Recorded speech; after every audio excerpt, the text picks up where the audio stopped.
अपना कहते हैं, कल कोई और अपना कहेगा। यही सबसे बड़ी माया है, ध्यान से समझना।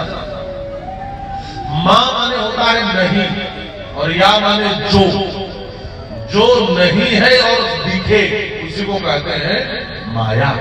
वस्तुतः जो हो नहीं और दिखे, जो है नहीं और दिखे, उसको कहते हैं माया। अब थोड़ा और ध्यान से इसको आप समझना चाहें तो भागवत के एक श्लोक से भी मैं समझा सकता हूं, यदि आप इसको सहजता से समझ पाए तो।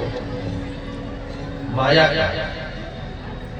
हृदयर्थम यद प्रतीयेत न प्रतीयेत चात्मनि यद विद्यादात्मनो मायाम यथा भासो यथा तमः।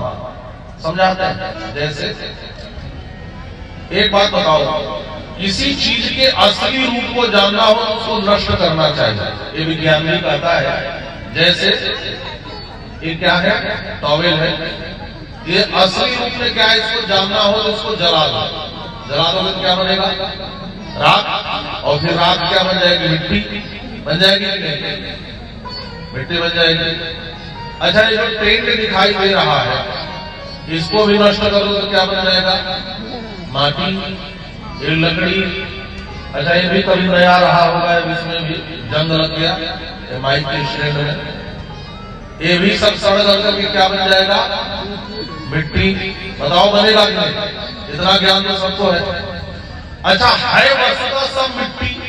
क्या है? सब मिट्टी।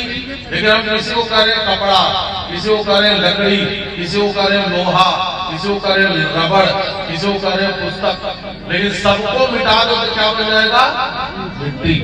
वस्तुतः है मिट्टी और दिख कुछ और रहा है। तो जो होता है वह दिखता नहीं है, और जो दिखता है वह होता नहीं है। इसी को कहते हैं माया। बात समझ आ गई?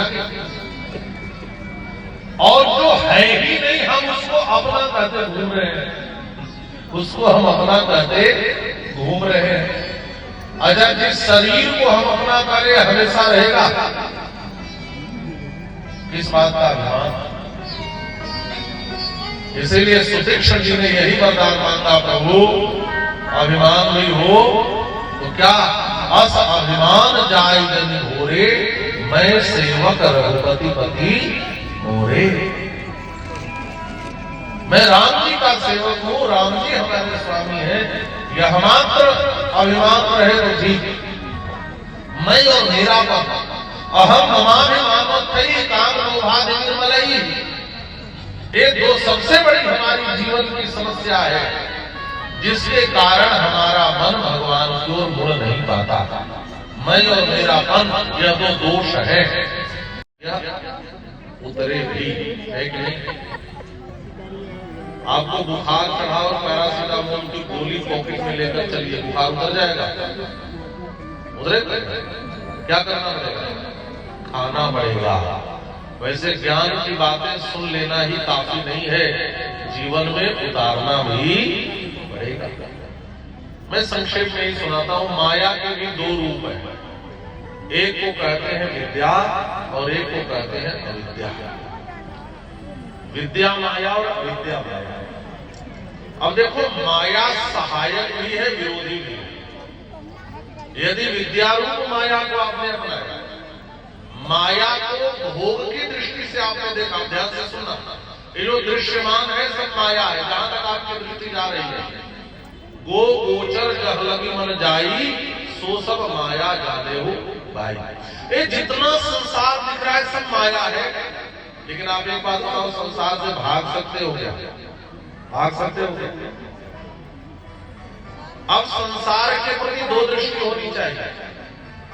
संसार को साधना स्थल बनाओगे, इस संसार का उपयोग भोग के लिए करोगे, तुम्हारे ऊपर है। जो संसार को भोगना चाहते हैं वह माया अविद्या को अपनाता है, और जो संसार को ही साधन बनाकर मायापति को प्राप्त करना चाहते हैं वह माया के विद्या रूप को अपनाते हैं। अभी आपके हाथ में है कि आप किसको अपनाते हो। एक जितना भी दृश्यमान है सब माया है। माया को भोग मत समझो, माया को मायापति की वस्तु समझो। माया को मायापति की समझ लोगे अब कैसे समझना है? आजकल रुपया को भी लोग माया कहते हैं कि नहीं? जरा बताओ, आजकल तुम माया आई है उसके पास, आप कहते हैं। अब यदि आपके पास धन है, संपत्ति है, उसको आप अपना मानते हो, तब तो यह अविद्या है। लेकिन आप मान लो यह मेरा नहीं है, ऐसा भगवान का दिया हुआ है, यही विद्या माया है जो आपको मुक्ति दिला सकती है। मैं हूं, सब मेरा है, इसमें करना क्या है? मैं भगवान का हूं और मेरा सब कुछ भगवान का है, इतना ही मानना है। आप मान लोगे कि मेरी संपत्ति भगवान के, तो कल भगवान ही नहीं कहेंगे कि रजिस्ट्री मेरे नाम पर रहेगा, आपका ही। मन से मान लेना है कि मैं भगवान का हूं और मेरा सब कुछ भगवान का है। भगवान ने जीवन दिया है, जीना है। भगवान ने बच्चे दिए हैं, पालन पोषण करना है। भगवान ने दुकान दिया है, इसको बढ़ाना है, आगे बढ़ाना है। भगवान ने संपत्ति दी है, संपत्ति सब रघुपति गया है, ये ठाकुर जी की संपत्ति है, इसको बढ़ाना हमारा धर्म है। इस दृष्टि से इस संसार को अपनाओगे, यह विद्या माया है, और इस संसार को, यह सब मेरे भोग के लिए है, मेरे मजे के लिए है, ये मेरे लिए है, यही अविद्या माया है जो आपको दुख में डाल करके रखेगी। अविद्या माया दुख रूप है, इसको आप समझ लें। अब थोड़ा ध्यान से सुनो, चाची जी बैठ जाइए। बहुत मरघट में वास होगा, 2 गज कफन का टुकड़ा तेरा निवास होगा। सोचो जरा, विचार करो, किस बात का मैं और मेरापन, यही माया है। ध्यान से सुनना। बोलिए श्री हनुमान जी महाराज की जय। कृष्ण के द्वारा जो गाया गया हो, जिस ज्ञान का गान किया गया हो, भूतकाल की क्रिया है, इसलिए गीता सब। तो जो ज्ञान बताया जाए, जो ज्ञान गाया गया हो, उसे गीता ही कहते हैं। भगवान सुख पूर्वक पंचवटी में बैठे हैं। भैया लक्ष्मण यहाँ राम जी से प्रश्न करते हैं, ध्यान से सुनना। और देखो, जीवन में प्रश्न होने चाहिए। प्रश्न आपके जीवन के खत्म नहीं होने चाहिए। जागने वाले का यह धर्म है, जागृत व्यक्ति का यह कर्तव्य है, उसके जीवन में प्रश्न का होना।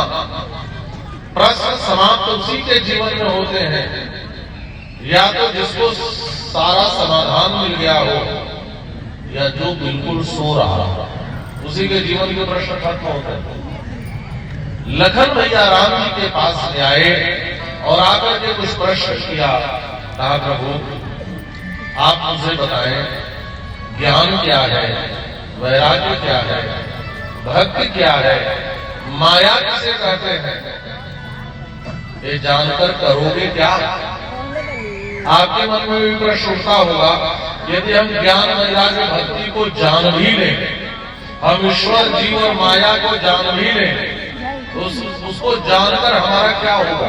आपके मन में भी प्रश्न उठता होगा। और यही प्रश्न है लखन भैया का। ब्रह्म जीव माया को बताएं क्या है, ब्रह्म जीव का भेद क्या है, और ज्ञान वैराग्य और माया किसे कहते हैं, ज्ञान वैराग्य और भक्ति का किसे कहते हैं। लेकिन लखन भैया कहते हैं, मैं इसलिए पूछ रहा हूं, इनको जान लूंगा तो अच्छी प्रकार से आपकी सेवा कर सकूंगा। मतलब भगवान की अच्छी सेवा करना हो तो इनको जानना चाहिए। हम ईश्वर तत्व को बिना समझे ईश्वर की सेवा भी अच्छे से कैसे कर सकते हैं? लगन भैया ने प्रश्न पूछा, थोड़ी गंभीरता समझेंगे। आइए मेरे भाव से चौपाइयों को गुनगुनाते हैं। मानस का मोहि समुझाई